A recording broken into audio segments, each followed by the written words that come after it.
ഇന്നത്തെ ക്ലാസ്സിലേക്ക് സ്വാഗതം ചെയ്യാം. കേരള PSC പരീക്ഷ ഗുണപ്രദമായ രീതിയിൽ നമ്മുടെ ASMന് വേണ്ടി നമ്മൾ തുടങ്ങി കുറിച്ച വീഡിയോ ക്ലാസ് സീരീസിൽ കറണ്ട് അഫയേഴ്സ് ആണ് നമ്മൾ പഠിച്ചുകൊണ്ടിരിക്കുന്നത്. കഴിഞ്ഞ ഏതാനും ക്ലാസ്സിലൂടെ ആയിട്ട് നമ്മൾ മെയ് മാസത്തിലെയും അതേപോലെ തന്നെ ജൂൺ മാസത്തിലെയും പ്രധാനപ്പെട്ട കാര്യങ്ങളെല്ലാം പഠിച്ചു കഴിഞ്ഞു. ഇത് നമ്മൾ ചർച്ച ചെയ്യാൻ പോകുന്ന ഏപ്രിൽ മാസത്തിൽ എന്തെല്ലാം കാര്യങ്ങളാണ് നമുക്ക് PSC പരീക്ഷയുമായി ബന്ധപ്പെടുത്തിയിട്ട് ASMന് വേണ്ടിയിട്ട് അറിഞ്ഞിരിക്കേണ്ടത് നമുക്കൊന്ന് പരിശോധിക്കാം. ഇന്നൊരു ക്ലാസ്സിൽ നമ്മൾ ആദ്യമായിട്ട് പഠിക്കാനായിട്ട് പോകുന്നത് നമ്മൾ ഇന്നിവിടെ പരിചയപ്പെടാൻ പോകുന്ന ഒന്നാമത്തെ ചോദ്യം എന്ന് പറയുന്നത് കറണ്ട് അഫയേഴ്സുമായി ബന്ധപ്പെട്ടിട്ട് നമ്മൾ പഠിക്കാൻ പോകുന്ന ഷാജി എൻ കരുണിനെ കുറിച്ചാണ്. നമുക്കറിയാം, പ്രശസ്ത സിനിമാ സംവിധായകൻ, ഛായാഗ്രഹകൻ എന്നീ നിലകളിൽ പ്രസിദ്ധനായിട്ടുള്ള വ്യക്തിയാണ് ഷാജി എൻ കരുൺ. അദ്ദേഹവുമായി ബന്ധപ്പെട്ടിട്ട് 2025 ഏപ്രിൽ 28 അദ്ദേഹം അന്തരിച്ചത്. വരാൻ പോകുന്ന പരീക്ഷയിൽ ഒരുപക്ഷെ ഇദ്ദേഹവുമായി ബന്ധപ്പെട്ടിട്ടുള്ള ചോദ്യങ്ങൾ നമുക്ക് പ്രതീക്ഷിക്കാവുന്നതാണ്. 2025 ഏപ്രിൽ 28 ഷാജി എൻ കരുൺ അന്തരിച്ചത് എന്ന കാര്യം ഓർത്തിരിക്കുക. അദ്ദേഹം പ്രസിദ്ധ സിനിമാ സംവിധായകൻ, അതേപോലെ തന്നെ ഛായാഗ്രഹകൻ എന്നീ നിലകളിൽ പ്രസിദ്ധനായിരുന്നു. ഫ്രഞ്ച് സർക്കാരിന്റെ the order of arts and letters പുരസ്കാരം അദ്ദേഹത്തിന് ലഭിച്ചിട്ടുണ്ട്. 2011 അദ്ദേഹത്തിന് രാജ്യം പത്മശ്രീ നൽകി ആദരിച്ചിട്ടുണ്ട്. അതോടൊപ്പം 2023 അദ്ദേഹത്തിന് JC ഡാനിയൽ പുരസ്കാരം ലഭിച്ചു. പിറവി, വാനപ്രസ്ഥം, സോപാനം, സ്വാം, കുട്ടിസ്രാങ്ക് ഇതെല്ലാം അദ്ദേഹത്തിന്റെ പ്രധാനപ്പെട്ട സിനിമകളാണ്. ഷാജി എൻ കരുണുമായി ബന്ധപ്പെട്ട പ്രധാനപ്പെട്ട പോയിന്റുകളാണ് നമ്മൾ പരിചയപ്പെട്ടത്. 2025 ഏപ്രിൽ 28 അദ്ദേഹം അന്തരിച്ചത്. അദ്ദേഹം പ്രശസ്ത സിനിമാ സംവിധായകനാണ്, അതുപോലെ തന്നെ പ്രശസ്ത ഛായാഗ്രഹകനാണ്. അദ്ദേഹത്തിന് ഫ്രഞ്ച് സർക്കാരിന്റെ the order of arts and letters എന്ന് പറയുന്ന പുരസ്കാരം ലഭിച്ചിട്ടുണ്ട്. അതേപോലെ 2011 അദ്ദേഹത്തിന് രാജ്യം പത്മശ്രീ നൽകി ആദരിച്ചിട്ടുണ്ട്. 2023 അദ്ദേഹത്തിന് JC ഡാനിയൽ പുരസ്കാരം ലഭിച്ചിട്ടുണ്ട്. പിറവി, അതേപോലെ വാനപ്രസ്ഥം, സോപാനം, സ്വാം, കുട്ടിസ്രാങ്ക് ഇതെല്ലാമാണ് അദ്ദേഹത്തിന്റെ പ്രധാനപ്പെട്ട സിനിമകൾ. പിറവി, വാനപ്രസ്ഥം, സ്വാപാനം, സ്വാം, കുട്ടിസ്രാങ്ക് നമ്മളിവിടെ പരിചയപ്പെട്ട ഷാജി എൻ കരുൺ അദ്ദേഹത്തിന്റെ പ്രധാനപ്പെട്ട സിനിമകളാണ് നമ്മളിവിടെ പരിചയപ്പെട്ടത്. അപ്പൊ ഷാജി എൻ കരുണുമായി ബന്ധപ്പെട്ട് അദ്ദേഹം എന്നാണ് അന്തരിച്ചത്? 2025 ഏപ്രിൽ 28. മലയാളത്തിലെ പ്രസിദ്ധനായിട്ടുള്ള സിനിമാ സംവിധായകൻ, ഛായാഗ്രഹകൻ തുടങ്ങിയ നിലകളിൽ പ്രസിദ്ധനായിട്ടുള്ള വ്യക്തിയാണ് ഷാജി എൻ കരുൺ. അദ്ദേഹത്തിന് പത്മശ്രീ ലഭിച്ച എന്താണെന്ന് വെച്ചാൽ 2011. അദ്ദേഹത്തിന് JC ഡാനിയൽ പുരസ്കാരം 2023 കിട്ടി. ഫ്രഞ്ച് സർക്കാരിന്റെ the order of arts and letters പുരസ്കാരം അദ്ദേഹത്തിന് ലഭിച്ചിട്ടുണ്ടെന്ന് പറഞ്ഞാൽ അതും ശരിയായിട്ടുള്ള പ്രസ്താവനയാണ്. അദ്ദേഹത്തിന്റെ പ്രധാനപ്പെട്ട സിനിമകളാണ് പിറവി എന്ന് പറയുന്നത്, വാനപ്രസ്ഥം എന്ന് പറയുന്നത്, സോപാനം, സ്വാം, കുട്ടിസ്രാങ്ക്. പിറവി, വാനപ്രസ്ഥം, സോപാനം, സ്വാം, കുട്ടിസ്രാങ്ക് തുടങ്ങിയവയെല്ലാം അദ്ദേഹത്തിന്റെ പ്രധാനപ്പെട്ട സിനിമകളാണ്. അപ്പോൾ ഷാജി എൻ കരുണുമായി ബന്ധപ്പെട്ട് ഇത്രയും കാര്യങ്ങൾ പ്രധാനമായിട്ടൊന്ന് അറിഞ്ഞിരിക്കുക. അടുത്ത നമ്മളിവിടെ പരിചയപ്പെടാൻ പോകുന്ന വൈഭവ് സൂര്യവംശി എന്ന് പറയുന്ന ഉത്തരം കിട്ടുന്ന ഒരു ചോദ്യമാണ്. ഇന്ത്യൻ പ്രീമിയർ ലീഗിൽ ഏറ്റവും വേഗത്തിൽ സെഞ്ചുറി നേടിയ ഇന്ത്യക്കാരനാരെന്ന് ചോദിച്ചാൽ ഉത്തരമായിട്ട് വരേണ്ടത് വൈഭവ് സൂര്യവംശിയാണ്. IPL-ൽ ഏറ്റവും വേഗത്തിൽ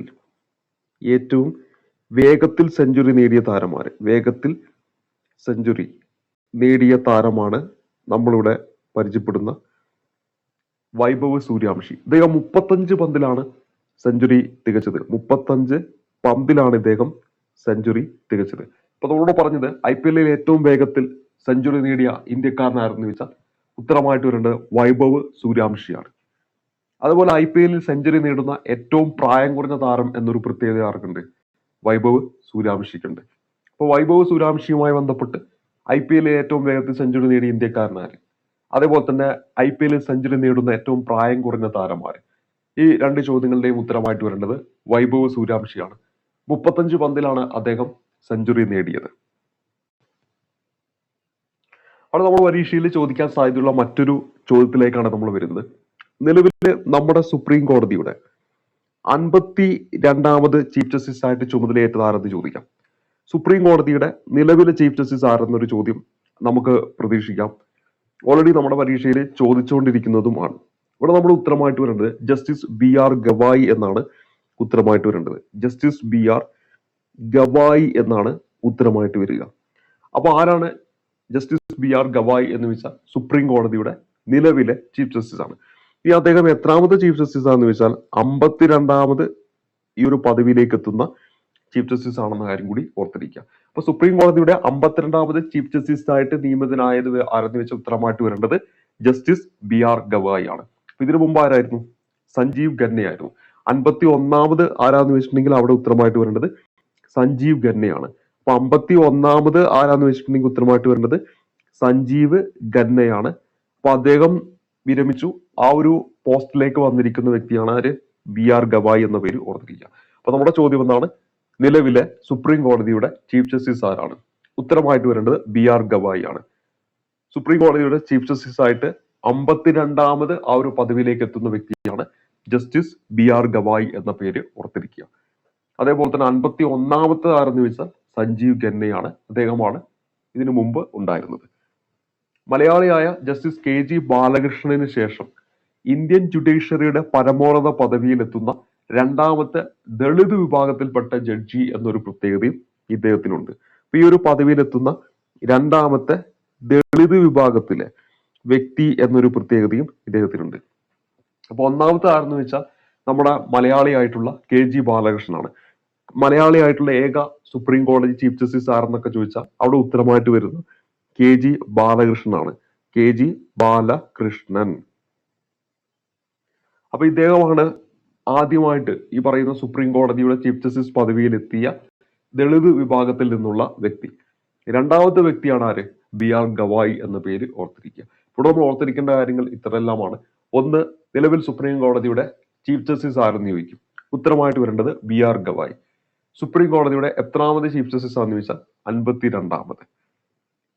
സുപ്രീം കോടതിയുടെ ചീഫ് ജസ്റ്റിസ് പദവിയിൽ എത്തുന്ന രണ്ടാമത്തെ ദളിത് വിഭാഗത്തിൽപ്പെട്ട വ്യക്തിയാണെന്ന് ചോദിച്ചാൽ ഉത്തരമായിട്ട് വരേണ്ടത് BR ഗവായി ആണ്. ഒന്നാമത്തെ വ്യക്തിയാണെന്ന് ചോദിച്ചാൽ KG ബാലകൃഷ്ണനാണ്. പിന്നെ നമ്മൾ പഠിച്ചത് 51ാമത് സുപ്രീം കോടതി ചീഫ് ജസ്റ്റിസ്, തൊട്ട് മുമ്പ് ഈ ഒരു പദവിയിൽ ഉണ്ടായിരുന്ന വ്യക്തി, അവിടെ സഞ്ജീവ് ഖന്ന എന്നാണ് ഉത്തരമായിട്ട് വരിക. അപ്പൊ ഇത്തരം കാര്യങ്ങൾ ഈ ഒരു ഭാഗവുമായി ബന്ധപ്പെട്ട് ഓർത്തിരിക്കുക. അടുത്ത ചോദ്യം, പ്രഥമ കുഞ്ചൻ നമ്പ്യാർ സാഹിത്യ പുരസ്കാരം ആർക്കാണ് ലഭിച്ചത്? ഓൾറെഡി നമ്മുടെ പരീക്ഷയിൽ വന്നു കഴിഞ്ഞു. ഇവിടെ നമ്മുടെ ഉത്തരമായിട്ട് വരേണ്ടത് M മുകുന്ദൻ എന്നാണ് ഉത്തരമായിട്ട് വരിക.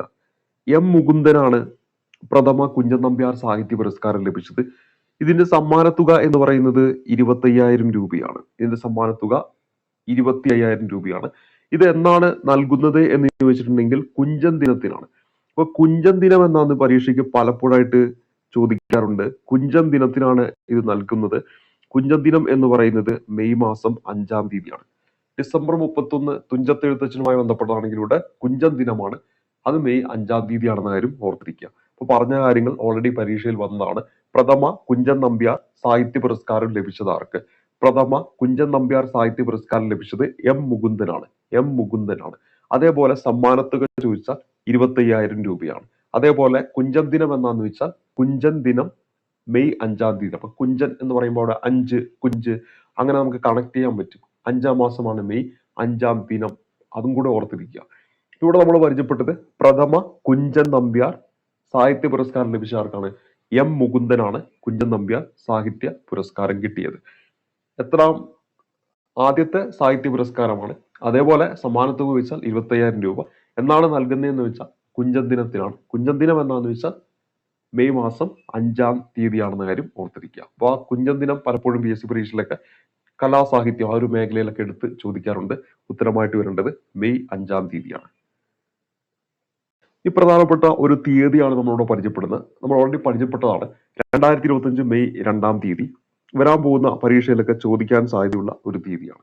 കേരളത്തിന്റെ അഭിമാന പദ്ധതിയായ വിഴിഞ്ഞം രാജ്യാന്തര തുറമുഖം പ്രധാനമന്ത്രി രാജ്യത്തിന് സമർപ്പിച്ച ദിവസമാണ് 2025 മെയ് 2-ാമത്. അപ്പൊ ഇവിടെ നമ്മൾ പരിചയപ്പെട്ടതാണ് വിഴിഞ്ഞം തുറമുഖം. വിഴിഞ്ഞം തുറമുഖം രാജ്യത്തിന് പ്രധാനമന്ത്രി സമർപ്പിച്ച ദിവസമാണ്, സമർപ്പിച്ച ദിനമാണ് നമ്മളിവിടെ പരിചയപ്പെട്ട 2025 മെയ് 2-ാം തീയതി. അപ്പൊ കേരളത്തിന്റെ അഭിമാന പദ്ധതിയായ വിഴിഞ്ഞം രാജ്യാന്തര തുറമുഖം പ്രധാനമന്ത്രി രാജ്യത്തിന് സമർപ്പിച്ച ദിവസമാണ് 2025 മെയ് 2-ാം തീയതി.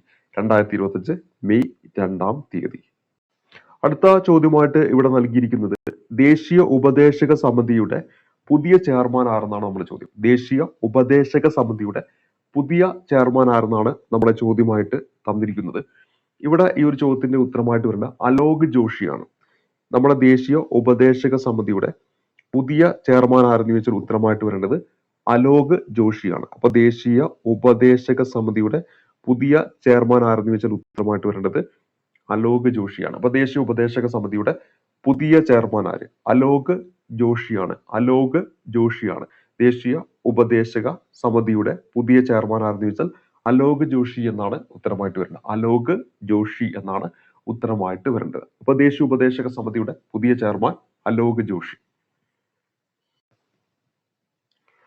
90-ാം ജന്മദിനം ജൂലൈയിൽ ആഘോഷിച്ച ആത്മീയ നേതാവ് ആരെന്ന് ചോദിക്കാം. 90-ാം ജന്മദിനം 90-ാം ജന്മദിനം 90-ാം ജന്മദിനം നമ്മളോട് പരിചയപ്പെടുന്നത് 90-ാം ജന്മദിനം 90-ാം ജന്മദിനം 90-ാം ജന്മദിനം 2025 ജൂലൈ മാസത്തില് 2025 ജൂലൈ മാസത്തില് ആഘോഷിച്ച ആത്മീയ നേതാവ് ആരെന്നാണ് ചോദ്യം. ആഘോഷിച്ച ആത്മീയ നേതാവ് ആരെന്നാണ് നമ്മുടെ ചോദ്യം. ഇവിടെ ഈ ഒരു ചോദ്യത്തിന്റെ ഉത്തരം എന്താണ്? ദലൈ ലാമ എന്നാണ് ഉത്തരമായിട്ട് വരേണ്ടത്. ദലൈ ലാമ എന്നാണ് ഉത്തരമായിട്ട് വരുന്നത്. അപ്പൊ ദലൈ ലാമയുടെ എത്രാമത് ജന്മദിനമായിരുന്നു 2025 ജൂലൈയിൽ ആഘോഷിച്ചതെന്ന് വെച്ചാൽ 90-ാമത് ജന്മദിനമാണ്. എത്രാമതാണ്? 90-ാമത് ജന്മദിനമാണ്. ഒരു പദ്ധതിയുടെ പേരാണ് നമ്മളിവിടെ പരിചയപ്പെടാനായിട്ട് പോകുന്നത്. പദ്ധതിയുടെ പേര് സുഗമ്യ എന്നതാണ് പദ്ധതിയുടെ പേര്. ഈ ഒരു പദ്ധതി ആരംഭിച്ചിരിക്കുന്നത് പാലക്കാട് റെയിൽവേ ഡിവിഷനാണ്.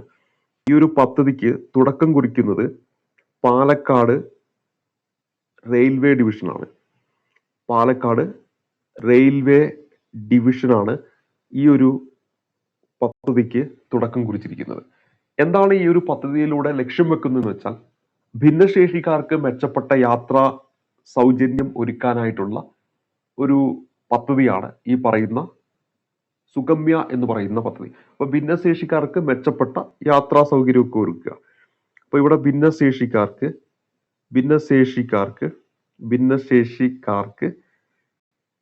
മെച്ചപ്പെട്ട യാത്രാ സൗകര്യമൊക്കെ ഒരുക്കുക. യാത്രാ സൗകര്യം ഒരുക്കുക എന്ന ലക്ഷ്യത്തിൽ വന്നതാണ് നമ്മളിവിടെ പരിചയപ്പെടുന്ന സുഗമ്യ എന്ന് പറയുന്ന പദ്ധതി. സുഗമ്യ എന്ന് പറയുന്ന പദ്ധതി ഭിന്നശേഷിക്കാർക്ക് മെച്ചപ്പെട്ട യാത്രാ സൗകര്യം ഒരുക്കാൻ പാലക്കാട് റെയിൽവേ ഡിവിഷൻ ആരംഭിച്ചിരിക്കുന്ന ഒരു പദ്ധതിയാണ് സുഗമ്യം എന്ന് പറയുന്ന പദ്ധതി. എന്താണ്? സുഗമ്യ എന്ന് പറയുന്ന പദ്ധതി. സുഗമ്യ എന്ന് പറയുന്ന പദ്ധതി. ഇപ്പൊ ഭിന്നശേഷിക്കാർക്ക് മെച്ചപ്പെട്ട യാത്രാ സൗകര്യം ഒരുക്കാൻ പാലക്കാട് റെയിൽവേ ഡിവിഷൻ ആരംഭിച്ചിരിക്കുന്ന ഒരു പദ്ധതിയാണ് സുഗമ്യ എന്ന് പറയുന്ന പദ്ധതി. സുഗമ്യ എന്ന പദ്ധതിയുടെ പേര് ഓർത്തിരിക്കുക. നമ്മളിവിടെ ചർച്ച ചെയ്യാൻ പോകുന്ന അടുത്തൊരു ചോദ്യം, പാഴ്സി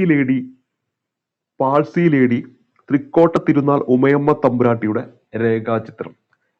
ഈ രണ്ട് ചിത്രങ്ങളും വരച്ചിരിക്കുന്നത് ആരെന്ന് ചോദിച്ചാൽ അവിടെ ഉത്തരമായിട്ട് വരേണ്ടത് രാജാ രവിവർമ്മയാണ്. രാജാ രവിവർമ്മയുടെ ചിത്രങ്ങളാണ് നമ്മളിവിടെ പരിചയപ്പെട്ടത്.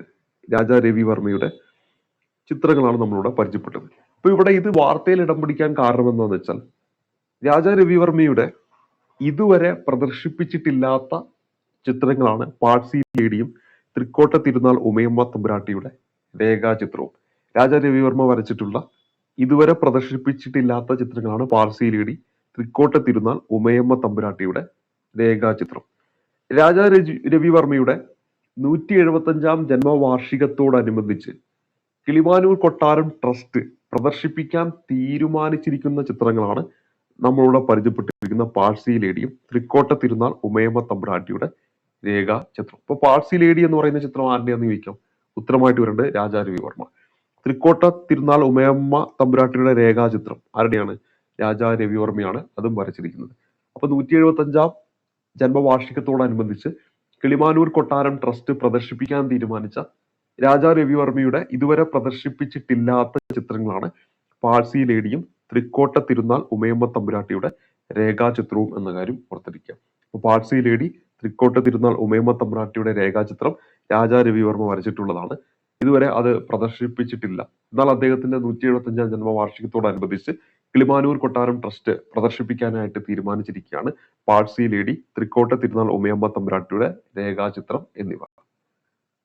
നമ്മൾ അടുത്ത ചോദ്യം എന്ന് പറയുന്നത് 2025 പ്രധാനമന്ത്രി നരേന്ദ്രമോദിയുടെ മാൻ കി ബാത് എന്ന് പറയുന്ന പ്രോഗ്രാം, പ്രധാനമന്ത്രി നരേന്ദ്രമോദിയുടെ മാൻ കി ബാത് എന്ന് പറയുന്ന പ്രോഗ്രാം, ആ ഒരു പ്രോഗ്രാമിൽ പരാമർശിക്കപ്പെട്ട എയറോപോണിക്സ് സാങ്കേതിക വിദ്യ ഉപയോഗിച്ചുകൊണ്ട് കുങ്കുമ കൃഷി വിജയകരമാക്കിയ ഒരു വയനാട് സ്വദേശിയുടെ പേരുണ്ട്. അദ്ദേഹത്തിന്റെ പേരാണ് എസ് ശേഷാദ്രി. ഇപ്പൊ 2025 പ്രധാനമന്ത്രിയുടെ മാൻ കി ബാത് പ്രോഗ്രാമിൽ പരാമർശിക്കപ്പെട്ട എയറോപോണിക് സാങ്കേതിക വിദ്യ ഉപയോഗിച്ചുകൊണ്ട് കുങ്കുമ കൃഷി വിജയകരമായിട്ട് നടത്തിവരുന്ന വയനാട് സ്വദേശിയുടെ പേരാണ് എസ് ശേഷാദ്രി. അപ്പോൾ പ്രധാനമന്ത്രി ഈ ഒരു പ്രോഗ്രാമിൽ പരാമർശിക്കുകയുണ്ടായിരുന്നു എസ് ശേഷാദ്രിയുടെ പേര്. അപ്പോൾ പ്രധാനമന്ത്രി നരേന്ദ്രമോദി മാൻ കി ബാത് എന്ന് പറയുന്ന പ്രോഗ്രാമിൽ പരാമർശിച്ച എയറോപോണിക് സാങ്കേതിക വിദ്യ ഉപയോഗിച്ചുകൊണ്ട് കുങ്കുമ കൃഷി വിജയകരമായിട്ട് നടപ്പിൽ വരുത്തിയ വയനാട് സ്വദേശിയുടെ പേര് ഓർത്തിരിക്കുക. എസ് ശേഷാദ്രി എന്നാണ് അദ്ദേഹത്തിന്റെ പേര്. പ്രധാനമന്ത്രി നരേന്ദ്രമോദിയുടെ മാൻ കി ബാതിൽ പരാമർശിക്കപ്പെട്ട എയറോപോണിക് സാങ്കേതിക വിദ്യ ഉപയോഗിച്ച് കുങ്കുമ കൃഷി വിജയകരമാക്കിയ വയനാട് സ്വദേശിയുടെ പേര് ചോദിച്ചാൽ ഉത്തരമായിട്ട് വരേണ്ടത് എസ് ശേഷാദ്രിയാണ്. എസ് ശേഷാദ്രി. നമ്മുടെ അടുത്ത ചോദ്യം PV ശ്രീലക്ഷ്മി എന്ന് ഉത്തരം കിട്ടുന്ന ചോദ്യമാണ്. നമ്മുടെ ചോദ്യം ഇതാണ്: ആസാം റൈഫിൾസിലെ ഡോഗ് ഹാൻഡിലറായ ആദ്യ വനിതയാര്? ആസാം റൈഫിൾസിലെ ഡോഗ് ഹാൻഡിലറായ ആദ്യ വനിതയാരെന്ന് ചോദിച്ചാൽ ഉത്തരമായിട്ട് വരേണ്ടത് PV ശ്രീലക്ഷ്മി എന്നാണ്. അപ്പൊ PV ശ്രീലക്ഷ്മി എന്ന ഉത്തരം കിട്ടുന്ന ചോദ്യമാണ് പരിചയപ്പെട്ടത്. ആസാം റൈഫിൾസിലെ ഡോഗ് ഹാൻഡിലറായ ആദ്യ മലയാളി വനിത. ആദ്യ മലയാളി വനിത കേട്ടോ, ആദ്യ വനിത എന്നല്ല, ആദ്യ മലയാളി വനിത. അപ്പൊ നമ്മളോട് പരിചയപ്പെട്ടതാണ് PV ശ്രീലക്ഷ്മിയാണ് ആസാം റൈഫിൾസിലെ ഡോഗ് ഹാൻഡിലറായ ആദ്യ മലയാളി വനിത. എടുത്തു പറയുന്നു, ആദ്യ മലയാളി വനിത. ആസാം റൈഫിൾസിലെ ഡോഗ് ഹാൻഡിലറായ ആദ്യത്തെ മലയാളി വനിതയാണ് PV ശ്രീലക്ഷ്മി എന്ന പേരൊന്ന് ഓർത്തിരിക്കുക. നമ്മളിവിടെ ചർച്ച ചെയ്യാൻ പോകുന്നത് K കസ്തൂരംഗനുമായി ബന്ധപ്പെട്ടിട്ടുള്ള കുറച്ച് കാര്യങ്ങളാണ്. നമുക്കറിയാം, അദ്ദേഹം മുൻ ISRO ചെയർമാനാണ്. കസ്തൂരംഗൻ ആരെന്ന് ചോദിച്ചാൽ നമുക്ക് എല്ലാവർക്കും അറിയാം, മുൻ ISROയുടെ ചെയർമാനാണെന്ന് നമുക്കറിയാം. ISROയുടെ ചെയർമാനാണ് നമ്മളോട് പരിചയപ്പെടുന്ന K കസ്തൂരിരംഗൻ. മുൻ ISRO ചെയർമാനായിട്ടുള്ള K കസ്തൂരിരംഗൻ 2025 ഏപ്രിൽ മാസം 25 തീയതിയാണ് അന്തരിച്ചത്. 2025 ഏപ്രിൽ മാസം 25 തീയതിയാണ് അദ്ദേഹം അന്തരിച്ചത്. ISROയുടെ എത്രാമത്തെ ചെയർമാനാണ് എന്ന് ചോദിച്ചാൽ അദ്ദേഹം 5ാമത്തെ ചെയർമാനാണ്. ISROയുടെ 5ാമത്തെ ചെയർമാനാണ് നമ്മളോട് പരിചയപ്പെടുന്ന K കസ്തൂരിരംഗൻ. ISRO ചെയർമാൻ ആകുന്ന എത്രാമത്തെ മലയാളിയാണെന്ന് ചോദിച്ചാലോ, ISRO ചെയർമാൻ ആകുന്ന എത്രാമത്തെ മലയാളിയാണെന്ന് ചോദിച്ചാൽ അവിടെ ഉത്തരമായിട്ട് വരേണ്ടത് 2ാമത്തെ മലയാളിയാണ്. അപ്പൊ ISRO ചെയർമാൻ ആകുന്ന 2ാമത്തെ മലയാളിയാണ്. അപ്പൊ നമ്മളോട് പരിചയപ്പെട്ട് K കസ്തൂരിരംഗൻ മുൻ ISRO ചെയർമാനാണ്. അതേപോലെ തന്നെ അദ്ദേഹം ISRO ചെയർമാൻ പദവിയിലെത്തുന്ന 5ാമത്തെ വ്യക്തിയാണ്. അതേപോലെ തന്നെ 2ാമത്തെ മലയാളിയാണ്. ഇനി അദ്ദേഹം അന്തരിച്ചത് 2025 ഏപ്രിൽ മാസം 25 തീയതിയാണ്. ഇനി അദ്ദേഹവുമായി ബന്ധപ്പെട്ട് അറിഞ്ഞിരിക്കേണ്ടത് ഭൗമ നിരീക്ഷണ ഉപഗ്രഹങ്ങളായിട്ടുള്ള ഭാസ്കര 1, ഭൗമ നിരീക്ഷണ ഉപഗ്രഹങ്ങളായിട്ടുള്ള ഭാസ്കര 1ഉം അതുപോലെ തന്നെ 2, ഇതിന്റെയൊക്കെ പ്രൊജക്ട് ഡയറക്ടറായിട്ട് പ്രവർത്തിച്ച വ്യക്തിയാണ്. കാര്യം ഓർത്തിരിക്കുക, പ്രൊജക്ട് ഡയറക്ടർ ആയിട്ട് പ്രവർത്തിച്ച വ്യക്തിയാണ് K കസ്തൂരിരംഗൻ. ഭാസ്കര 1ഉം ഭാസ്കര 2 ഇതിന്റെയൊക്കെ പ്രൊജക്ട് ഡയറക്ടർ. ഭാസ്കര 1ഉം ഭാസ്കര 2 എന്താണ്? ഭൗമ നിരീക്ഷണ ഉപഗ്രഹങ്ങളാണ്.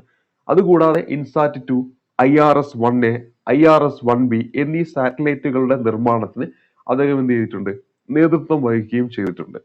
അപ്പൊ ഇവിടെ നമ്മൾ പരിചയപ്പെട്ടത് ഇൻസാറ്റ് 1, ഇൻസാറ്റ് 1, ഇൻസാറ്റ് 2, അതുപോലെ IRS-1A, IRS-1A, അതേപോലെ IRS-1B. അപ്പൊ ഇത്രയും സാറ്റലൈറ്റുകളുടെ നിർമ്മാണത്തിനൊക്കെ അദ്ദേഹം എന്ത് ചെയ്തിട്ടുണ്ട്? മേൽനോട്ടം വഹിച്ചിട്ടുണ്ടെന്ന കാര്യം ഓർത്തിരിക്കുക. ഇനി അദ്ദേഹത്തിന് ലഭിച്ചിരിക്കുന്ന പ്രധാനപ്പെട്ട പുരസ്കാരങ്ങളിലേക്ക് വരുമ്പോൾ അദ്ദേഹത്തിന് പത്മശ്രീ പുരസ്കാരം കിട്ടിയിട്ടുണ്ട്, പത്മഭൂഷൺ പുരസ്കാരം കിട്ടിയിട്ടുണ്ട്, പത്മവിഭൂഷൺ പുരസ്കാരം കിട്ടിയിട്ടുണ്ട്. അതായത് പത്മ പുരസ്കാരങ്ങളിൽ പെടുന്ന പത്മവിഭൂഷൺ കിട്ടിയിട്ടുണ്ട്. അതേപോലെ അദ്ദേഹത്തിന് ഭൂഷൺ കിട്ടിയിട്ടുണ്ട്, അതേപോലെ പത്മശ്രീയും കിട്ടിയിട്ടുണ്ട്. അപ്പൊ ഈ 3 പുരസ്കാരങ്ങളും കെ കസ്തൂരിരംഗന് കിട്ടിയിട്ടുണ്ട്. പത്മവിഭൂഷൺ 2000-ലും പത്മഭൂഷൺ 1992-ലും പത്മശ്രീ 1982-ലുമാണ് കിട്ടിയത്. അപ്പൊ 1982 ആദ്യം പത്മശ്രീ കിട്ടി, 10 വർഷങ്ങൾക്ക് ശേഷം പത്മഭൂഷൺ കിട്ടി. ഇനി ഏറ്റവും മുന്നിലുള്ള 2000-ൽ എന്ത് കിട്ടി? പത്മവിഭൂഷണും കിട്ടി. ഇതുകൂടാതെ ശാസ്ത്ര മേഖലയുമായി ബന്ധപ്പെട്ട ശാന്തി സ്വരൂപ് ഭട്നാഗർ പുരസ്കാരം അദ്ദേഹത്തിന് കിട്ടിയിട്ടുണ്ട്. ശാന്തി സ്വരൂപ് ഭട്നാഗർ പുരസ്കാരം ഇതും അദ്ദേഹത്തിന് കിട്ടിയിട്ടുണ്ട്. ഇത് ലഭിക്കുന്ന 1983-ലാണ്. അപ്പൊ 83-ല് ശാന്തി സ്വരൂപ് ഭട്നാഗർ പുരസ്കാരം കിട്ടി, 82-ല് പത്മശ്രീ കിട്ടി. 10 വർഷങ്ങൾക്ക് അപ്പുറം 1992-ല് അദ്ദേഹത്തിന് പത്മഭൂഷൺ കിട്ടി. 8 വർഷങ്ങൾക്ക് അപ്പുറം 2000-ൽ അദ്ദേഹത്തിന് പത്മവിഭൂഷണും കിട്ടി. ഇത്രയും കാര്യങ്ങളാണ് നമ്മളിവിടെ പരിചയപ്പെട്ട മുൻ ISRO ചെയർമാനായിട്ടുള്ള കെ കസ്തൂരിരംഗനുമായി ബന്ധപ്പെട്ട് അറിഞ്ഞിരിക്കേണ്ടത്. നമ്മൾ പരിചയപ്പെട്ടത് കെ കസ്തൂരിരംഗനെ കുറിച്ചാണ്. മുൻ ISRO ചെയർമാനാണ്. 5ാമത്തെ ISROയുടെ ചെയർമാൻ പദവിയിലെത്തിയ വ്യക്തി, 2ാമത്തെ മലയാളിയാണ്. അതുപോലെ അദ്ദേഹം 2025 ഏപ്രിൽ 25-നാണ് അന്തരിച്ചത്. അദ്ദേഹം ഭാസ്കര 1, ഭാസ്കര 2 ഇതിന്റെയൊക്കെ പ്രൊജക്ട് ഡയറക്ടറായിട്ട് അദ്ദേഹം പ്രവർത്തിച്ചു. ഇത് കൂടാതെ ഇൻസാറ്റ് 2, അതുപോലെ തന്നെ IRS-1A, IRS-1B തുടങ്ങിയ സാറ്റലൈറ്റുകളൊക്കെ ആയിട്ട് ബന്ധപ്പെട്ട അതിന്റെ നിർമ്മാണത്തിൽ അദ്ദേഹം മേൽനോട്ടം വഹിച്ചിട്ടുണ്ട്. ഇതുകൂടാതെ അദ്ദേഹത്തിന് ലഭിച്ച പുരസ്കാരങ്ങളിലേക്ക് വരുമ്പോൾ ആദ്യം പത്മവിഭൂഷണാണ്, 2000 കിട്ടി. 8 വർഷങ്ങൾക്ക് മുമ്പ് പത്മഭൂഷൺ കിട്ടി. 10 വർഷങ്ങൾക്ക് മുമ്പ് അദ്ദേഹത്തിന് എന്ത് കിട്ടി? പത്മശ്രീ കിട്ടുന്നുണ്ട്. പിന്നെ 1983 അദ്ദേഹത്തിന് ശാന്തി സ്വരൂപ് ഭട്നാഗർ പുരസ്കാരം കിട്ടി. അപ്പൊ പത്മശ്രീ 1982, 10 വർഷങ്ങൾക്ക് ഇപ്പുറം 1992 പത്മഭൂഷൺ, തുടർന്ന് 8 വർഷങ്ങൾക്ക് ഇപ്പുറം 2000 പത്മവിഭൂഷൺ, 1983 അദ്ദേഹത്തിന് ശാന്തി സ്വരൂപ് ഭട്നാഗർ പുരസ്കാരവും ലഭിച്ചു. ഇത്രയും കാര്യങ്ങളാണ് കെ കസ്തൂരിരംഗനുമായി ബന്ധപ്പെട്ട് അറിഞ്ഞിരിക്കേണ്ടത്. ഇത് നമ്മുടെ ഇന്ത്യയുടെ നിലവിലെ കരസേനാ മേധാവി ആര്, നിലവിലെ വ്യോമസേനാ മേധാവി ആര്, നിലവിലെ നാവികസേനാ മേധാവി ആര് തുടങ്ങിയ ചോദ്യങ്ങൾ നമുക്ക് പ്രതീക്ഷിക്കാവുന്നതാണ്. അപ്പൊ നിലവിൽ നമ്മുടെ ഇന്ത്യയുടെ കരസേനാ മേധാവി ലഫ്റ്റനന്റ് ജനറൽ ഉപേന്ദ്ര ദ്വിവേദിയാണ്. അപ്പൊ നിലവിൽ ആരാണ് എന്ന് ചോദിച്ചിട്ടുണ്ടെങ്കിൽ അവിടെ ഉത്തരമായിട്ട് വരേണ്ടത് ഉപേന്ദ്ര ദ്വിവേദി എന്ന് പറയുന്ന പേരാണ്. ഇവിടെ നമ്മൾ ഉത്തരമായിട്ട് വരേണ്ടത് ഉപേന്ദ്ര ദ്വിവേദി എന്ന പേരാണ്. ഉപേന്ദ്ര ദ്വിവേദിയാണ്. അപ്പൊ നമ്മുടെ നിലവിലെ കരസേനാ മേധാവി ആര്? ഉത്തരമായിട്ട് വരേണ്ടത് ഉപേന്ദ്ര ദ്വിവേദിയാണ്. അപ്പൊ നിലവില് നമ്മുടെ നാവികസേനയുടെയും വ്യോമസേനയുടെയും മേധാവി ആരെന്ന് നമുക്ക് അറിഞ്ഞിരിക്കണം. അതില് വ്യോമസേനയുടെ മേധാവി ആരെന്ന് ചോദിച്ചാൽ മാർഷൽ അമർപ്രീത് സിംഗ് ആണ്. മാർഷൽ അമർപ്രീത് സിംഗ് ആണെന്ന കാര്യം ഓർത്തിരിക്കുക. അമർപ്രീത് സിംഗ് ആണെന്ന കാര്യം ഓർത്തിരിക്കുക. അപ്പൊ നമ്മളിവിടെ പരിചയപ്പെട്ടത് ഇന്ത്യയുടെ കരസേനാ മേധാവി ആര്? ഉത്തരമായിട്ട് വരേണ്ടത് ഉപേന്ദ്ര ദ്വിവേദിയാണ്. ഇന്ത്യയുടെ വ്യോമസേന മേധാവി ആരെന്ന് ചോദിച്ചാൽ മാർഷൽ അമർപ്രീത് സിംഗ് ആണ്. അമർപ്രീത് സിംഗ് ആണ്. ഇനി നാവികസേനയുടെ മേധാവി ആരെന്ന് ചോദിച്ചാൽ ദിനേശ് കുമാർ ത്രിപാഠിയാണ്. നാവികസേനയുടെ മേധാവി ദിനേശ് കുമാർ ത്രിപാഠി എന്ന പേര് ഓർത്തിരിക്കുക. ദിനേശ് കുമാർ ത്രിപാഠി എന്ന പേരാണ് ഇവിടെ നമ്മൾ ഓർത്തിരിക്കേണ്ടത്. ദിനേശ് കുമാർ ത്രിപാഠി. അപ്പൊ നമ്മളിവിടെ പരിചയപ്പെട്ടത് ഇന്ത്യയുടെ കരസേനാ മേധാവി ആര്? ഉത്തരമായിട്ട് വരേണ്ടത് ഉപേന്ദ്ര ദ്വിവേദി. ഇന്ത്യയുടെ വ്യോമസേനാ മേധാവി ആര്? അമർപ്രീത് സിംഗ്. ഇന്ത്യയുടെ നാവികസേനാ മേധാവി ആര്? ദിനേശ് കുമാർ ത്രിപാഠി.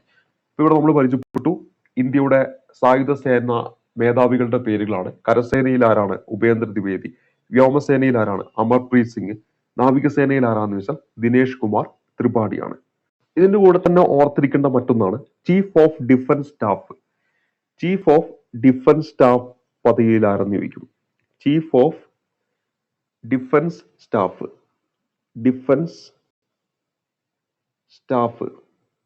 അപ്പൊ ഇതിന്റെ ഈ ഒരു പദവിയിലുള്ളത് ആരെന്ന് ചോദിച്ചാൽ അവിടെ ഉത്തരമായിട്ട് വരേണ്ടത് അനിൽ ചൗഹാൻ ആണ്. ആരാണ്? അനിൽ ചൗഹാൻ എന്നാണ് ഉത്തരമായിട്ട് വരേണ്ടത്. അനിൽ ചൗഹാൻ. ഈ 4 പേരുകൾ ഓർത്തിരിക്കണം. ഇന്ത്യയുടെ കരസേനാ മേധാവി ആര്? ഉത്തരമായിട്ട് വരേണ്ട ഉപേന്ദ്ര ദ്വിവേദി. ഇന്ത്യയുടെ വ്യോമസേനാ മേധാവി ആര്? ഉത്തരമായിട്ട് വരേണ്ട അമർപ്രീത് സിംഗ്. ഇന്ത്യയുടെ നാവികസേനാ മേധാവി ആര്? ദിനേശ് കുമാർ ത്രിപാഠി. ഇന്ത്യയുടെ ചീഫ് ഓഫ് ഡിഫൻസ് സ്റ്റാഫായിട്ട് അനിൽ ചൗഹാൻ ആണെന്ന കാര്യം കൂടി ഓർത്തിരിക്കുക.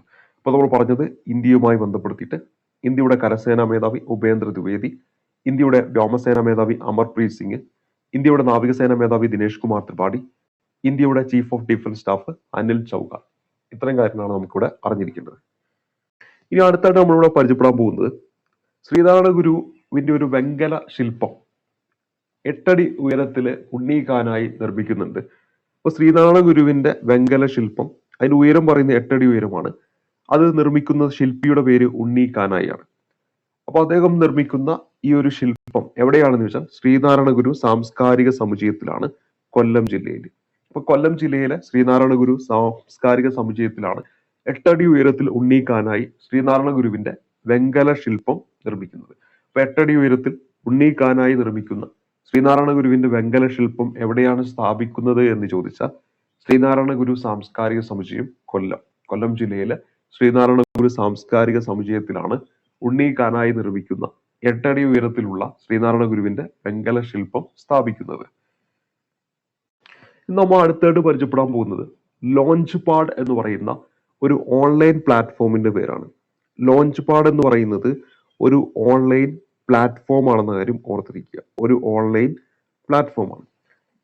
ഈ ഒരു ഓൺലൈൻ പ്ലാറ്റ്ഫോം ലക്ഷ്യം വെക്കുന്നത് IT മേഖലയിലെ നൂതനമായ തൊഴിലുകൾ കണ്ടെത്തുക എന്നതാണ്. അപ്പൊ ഈ ഒരു ലോഞ്ച് പാഡ് എന്ന് പറയുന്ന ഈ ഒരു ഓൺലൈൻ പ്ലാറ്റ്ഫോമിലൂടെ ലക്ഷ്യം വെക്കുന്നത് IT മേഖലയിലെ നൂതന തൊഴിലുകൾ കണ്ടെത്തുക, നൂതനമായ തൊഴിലുകൾ കണ്ടെത്തുക, നൂതനമായിട്ടുള്ള തൊഴിലൊക്കെ എന്ത് ചെയ്യുക, കണ്ടെത്തുക. ഇത് ആരൊക്കെ ചേർന്നിട്ടാണ് ഇത് നടപ്പിലാക്കുന്നത് എന്ന് ചോദിച്ചാൽ IT കമ്പനികളുടെ കൂട്ടായ്മയായിട്ടുള്ള ജിടെക് ഗ്രൂപ്പ്, അതേപോലെ തന്നെ നമ്മുടെ കേരള സർക്കാർ, കേരള ഗവൺമെന്റിന്റെ ഒക്കെ പിന്തുണയോട് കൂടിയിട്ടാണ് ഈ ഒരു സൗജന്യമായിട്ടുള്ള ഫ്രീ ആയിട്ടുള്ള ഓൺലൈൻ പ്ലാറ്റ്ഫോം മുന്നോട്ട് വെച്ചിരിക്കുന്നത്.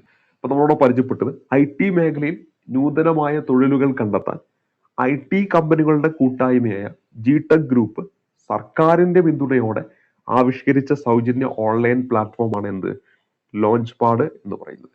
അപ്പൊ എന്താണ് ലോഞ്ച് പാഡ് എന്നുകൊണ്ട് അർത്ഥമാക്കുന്നത്? ഒരു സൗജന്യ ഓൺലൈൻ പ്ലാറ്റ്ഫോമാണ്. ഇതിന് തുടക്കം കുറിച്ചത് ജിടെക് ഗ്രൂപ്പും അതേപോലെ തന്നെ കേരള ഗവൺമെന്റിന്റെ പിന്തുണയോടുകൂടിയാണ്. ഇതിലൂടെ ലക്ഷ്യം വെക്കുന്നത് IT മേഖലയിലെ നൂതനമായ തൊഴിലുകൾ കണ്ടെത്തുക എന്നതാണ്. അപ്പൊ IT മേഖലയിലെ നൂതനമായ തൊഴിലുകൾ കണ്ടെത്താൻ IT കമ്പനികളുടെ കൂട്ടായ്മയായ ജിടെക് ഗ്രൂപ്പ് സർക്കാരിന്റെ പിന്തുണയോടെ ആവിഷ്കരിച്ച സൗജന്യ ഓൺലൈൻ പ്ലാറ്റ്ഫോമിന്റെ പേര് ചോദിച്ചാൽ ഉത്തരമായിട്ട് വരേണ്ടത് ലോഞ്ച് പാഡ് എന്നാണ്. നമ്മൾ അടുത്ത ചോദ്യം എന്ന് പറയുന്നത് KTUവിന്റെ നേതൃത്വത്തിൽ, KTU എന്ന് പറയുമ്പോൾ കേരള ടെക്നിക്കൽ യൂണിവേഴ്സിറ്റി, കേരള സാങ്കേതിക സർവകലാശാല, ഈ KTUയുടെ നേതൃത്വത്തിലുള്ള സാമൂഹിക ഉന്നമനത്തിനായിട്ടുള്ള ഗവേഷണങ്ങളിൽ പങ്കാളിയാകുന്ന കേരളത്തിലെ നഗരസഭ ഏതെന്നാണ് നമ്മളിവിടെ പരിചയപ്പെടുത്താനായിട്ട് പോകുന്നത്.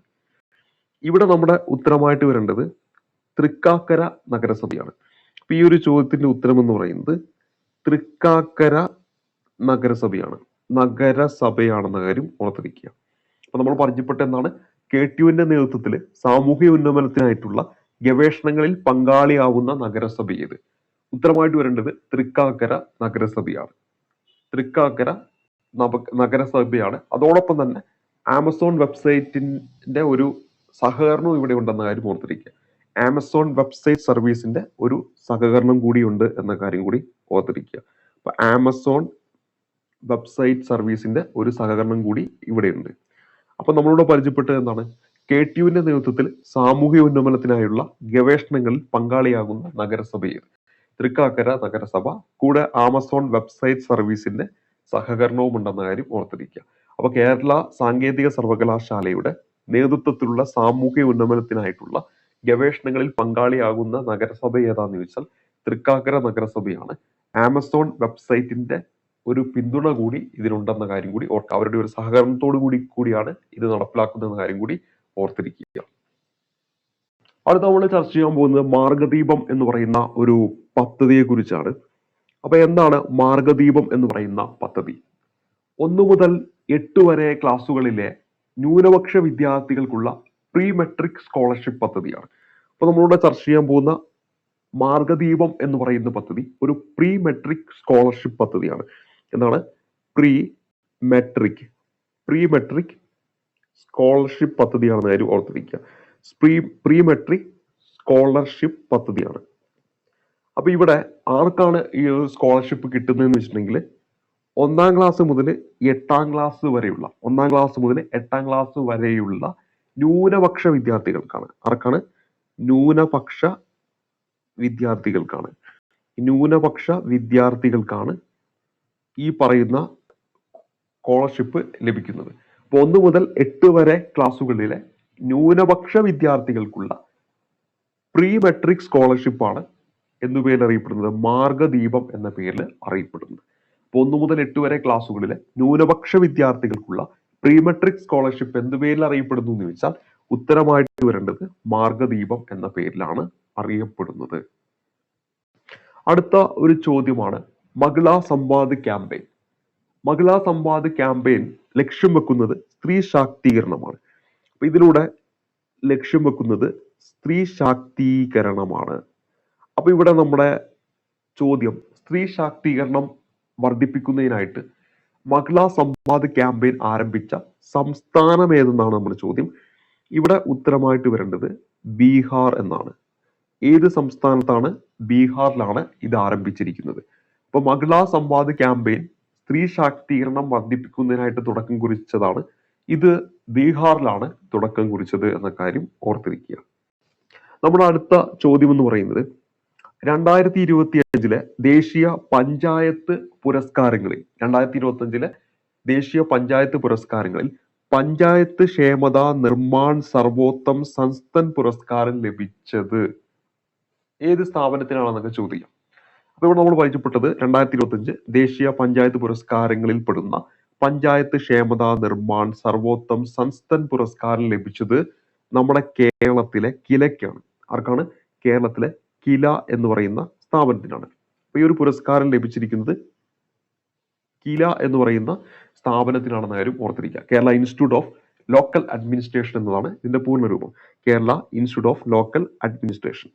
ഇപ്പോൾ നമ്മൾ പരിചയപ്പെട്ടതാണ് 2025 ദേശീയ പഞ്ചായത്ത് പുരസ്കാരങ്ങൾ പ്രഖ്യാപിച്ചപ്പോൾ പഞ്ചായത്ത് ക്ഷേമത നിർമ്മാൺ സർവോത്തം സംസ്ഥൻ പുരസ്കാരം ലഭിച്ചത് ആർക്കാണ് എന്ന് ചോദിച്ചാൽ ഉത്തരമായിട്ട് വരേണ്ടത് കിലയ്ക്കാണ്.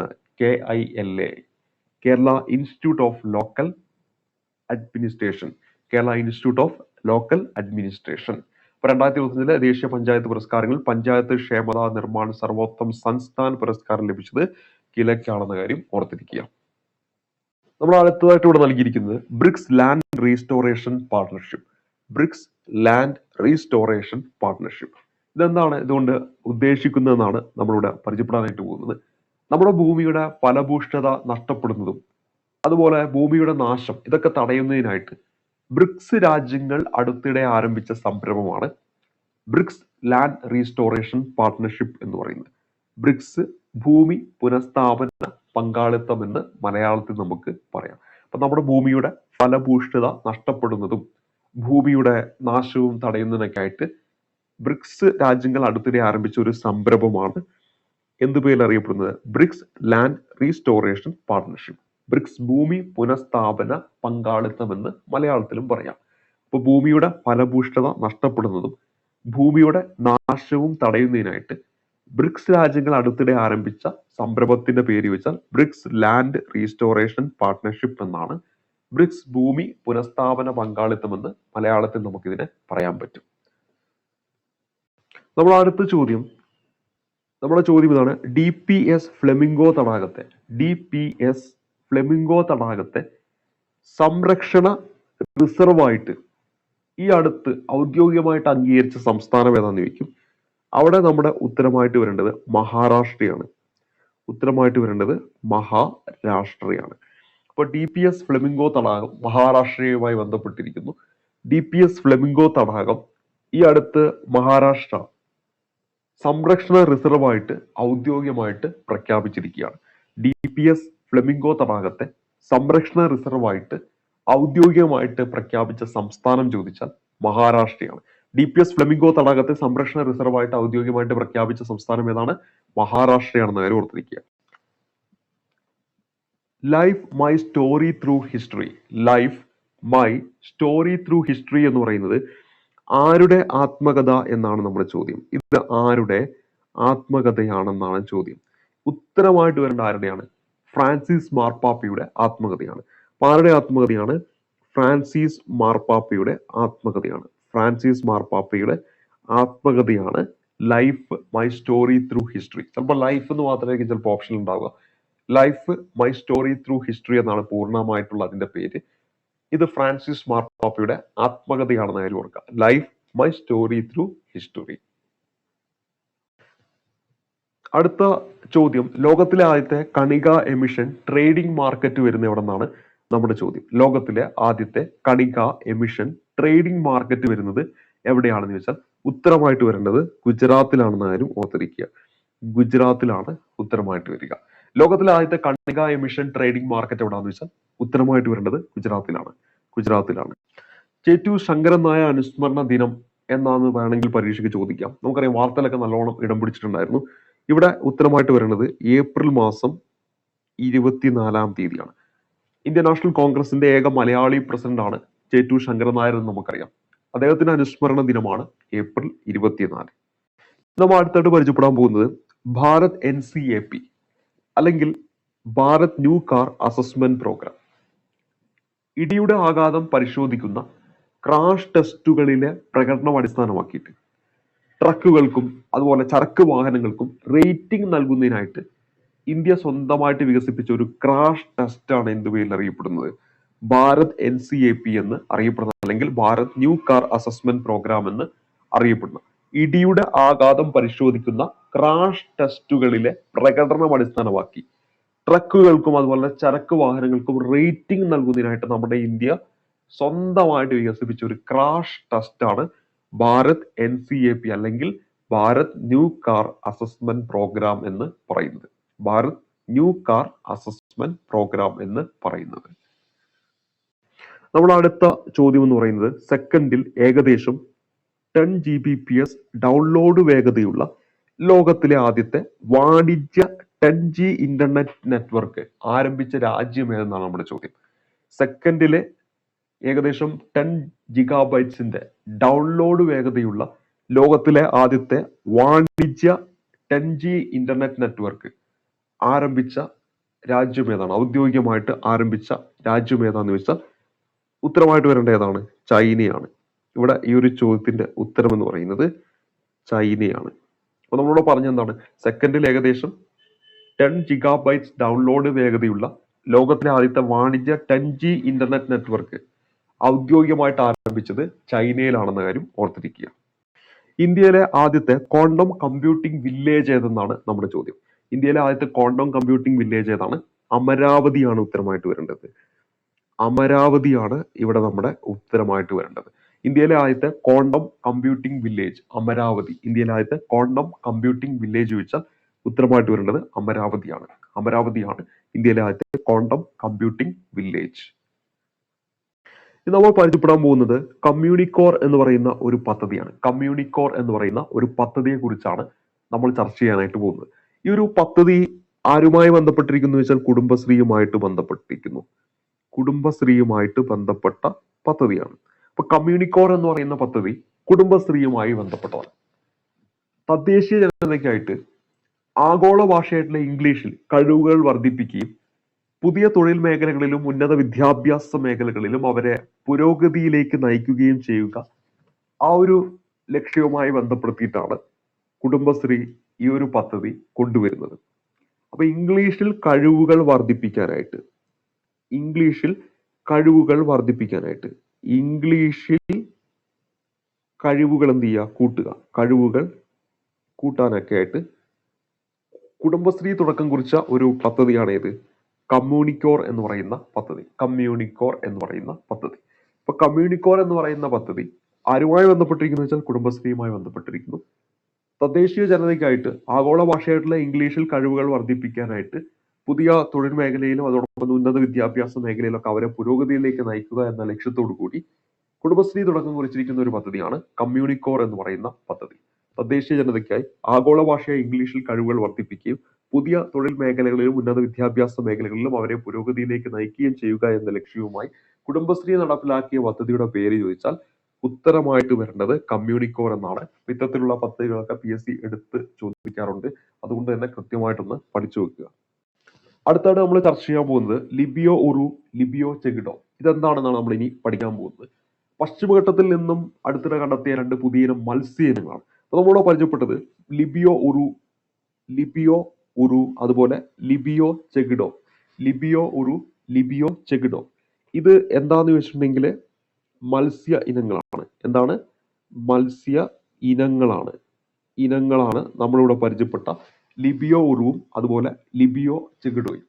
ഈ ലിബിയോ ഉറു, ലിബിയോ ചെഗിഡോ എന്ന് പറയുന്നത് പശ്ചിമഘട്ടത്തിൽ നിന്നും അടുത്തിടെ കണ്ടെത്തിയ പുതിയ മത്സ്യ ഇനങ്ങളാണ്. അപ്പൊ ഇത് കണ്ടെത്തുന്നത് എവിടെ നിന്നാണ്? പശ്ചിമഘട്ടത്തിൽ നിന്നാണ്. അപ്പൊ പശ്ചിമഘട്ട മേഖലയിൽ നിന്നും കണ്ടെത്തിയിരിക്കുന്ന മത്സ്യ ഇനങ്ങളാണ് ലിബിയോ ഉറുവും ലിബിയോ ചെഗിഡോയും.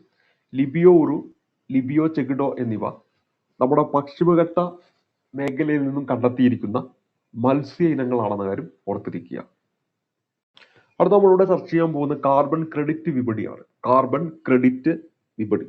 അന്തരീക്ഷത്തിലേക്ക് കാർബൺ ഡൈ ഓക്സൈഡ് പുറന്തള്ളുന്നത് കുറയ്ക്കാൻ സ്ഥാപനങ്ങൾക്ക് പെർമിറ്റ് നൽകുന്ന സംവിധാനമാണ് കാർബൺ ക്രെഡിറ്റ് വിപണി എന്ന് പറയുന്നത്. അപ്പൊ നമ്മുടെ അന്തരീക്ഷത്തിലേക്ക് കാർബൺ ഡൈ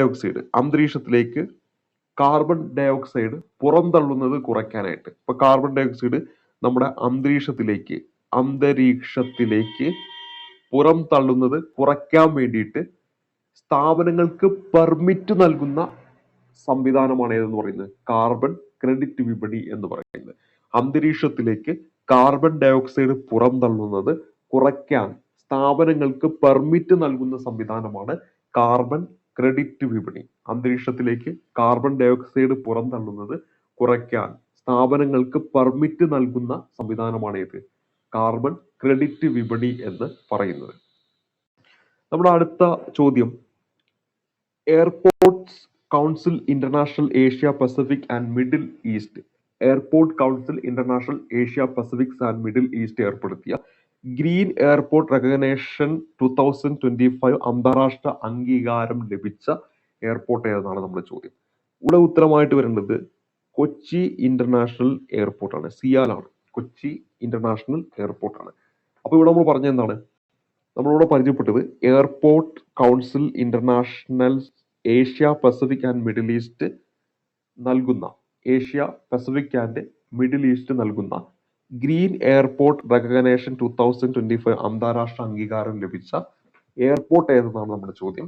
ഉത്തരമായിട്ട് വരേണ്ടത് കൊച്ചി ഇന്റർനാഷണൽ എയർപോർട്ട് ആണ്. സിയാലാണ് ഉത്തരമായിട്ട് വരേണ്ടത്. Airport council international Asia Pacific and middle east ഏർപ്പെടുത്തിയ ഗ്രീൻ എയർപോർട്ട്സ് റെക്കഗ്നേഷൻ 2025 അന്താരാഷ്ട്ര അംഗീകാരം ലഭിച്ച എയർപോർട്ട് ഏതാന്ന് വെച്ചാൽ സിയാലാണ്. കൊച്ചി ഇന്റർനാഷണൽ എയർപോർട്ട് ആണ് ഉത്തരമായിട്ട് വരേണ്ടത്. അടുത്തത് നമ്മളിവിടെ ചർച്ച ചെയ്യാൻ പോകുന്ന സി കേശവന്റെ വെങ്കല പ്രതിമ എവിടെയാണ് വരുന്നത് എന്നാണ്. ഇവിടെ ഉത്തരമായിട്ട് വരേണ്ടത് കോഴഞ്ചേരി എന്നാണ്. കോഴഞ്ചേരിയിലാണ് സി കേശവന്റെ വെങ്കല പ്രതിമ വരാനായിട്ട് പോകുന്നത്. നമ്മുടെ കേരളത്തിന്റെ 50ാമത് ചീഫ് സെക്രട്ടറി ആരെന്ന് ചോദിക്കാം, അല്ലെങ്കിൽ നിലവിൽ നമ്മുടെ ചീഫ് സെക്രട്ടറി ആരെന്ന് ചോദിക്കാം. നിലവിൽ നമ്മുടെ ചീഫ് സെക്രട്ടറി ആരെന്ന് ചോദിക്കാം. ഇവിടെ ഉത്തരമായിട്ട് വരേണ്ടത് എ ജയതിലക് ആണെന്ന കാര്യം ഓർത്തിരിക്കുക. എ ജയതിലക് എന്നാണ് ഉത്തരം. ഇദ്ദേഹം ഈ ഒരു പദവിയിലേക്ക് എത്തുന്ന 50ാമത്തെ വ്യക്തിയാണെന്നൊരു പ്രത്യേകത കൂടിയുണ്ട്. അപ്പൊ നിലവിൽ നമ്മുടെ ചീഫ് സെക്രട്ടറി എ ജയതിലക് ആണ്. അദ്ദേഹം നമ്മുടെ ഈ ഒരു പദവിയിലെത്തുന്ന 50ാമത്തെ വ്യക്തിയാണെന്ന കാര്യം കൂടി ഓർത്തിരിക്കുക. അപ്പൊ നമ്മുടെ നിലവിലെ ചീഫ് സെക്രട്ടറി ആരാണ്? എ ജയതിലക് എന്നാണ് ഉത്തരമായിട്ട് വരേണ്ടത്. നമ്മുടെ അടുത്ത ചോദ്യം, 2025 വിസ്ഡൻ ക്രിക്കറ്റേഴ്സ് അൽമനാക്കിന്റെ എഡിഷൻ ലോകത്തിലെ മുൻനിര പുരുഷ ക്രിക്കറ്റ് താരമായിട്ട് തെരഞ്ഞെടുത്തത് ആരെ എന്നാണ് നമ്മുടെ ചോദ്യം. 2025 വിസ്ഡൻ ക്രിക്കറ്റേഴ്സ് അൽമനാക്കിന്റെ എഡിഷനിൽ ലോകത്തിലെ മുൻനിര പുരുഷ ക്രിക്കറ്റ് താരമായിട്ട് തെരഞ്ഞെടുക്കപ്പെട്ടത് ആരാന്ന് വെച്ചാൽ അവിടെ ഉത്തരമായിട്ട് വരേണ്ടത് ജസ്പ്രീത് ബുംറയാണ്. നമ്മുടെ ജസ്പ്രീത് ബുംറ എന്ന പേരാണ് നമ്മൾ ഓർത്തിരിക്കേണ്ടത്. ജസ്പ്രീത് ബുംറ എന്ന പേരാണ് ഇവിടെ നമ്മൾ ഓർത്തിരിക്കേണ്ടത്.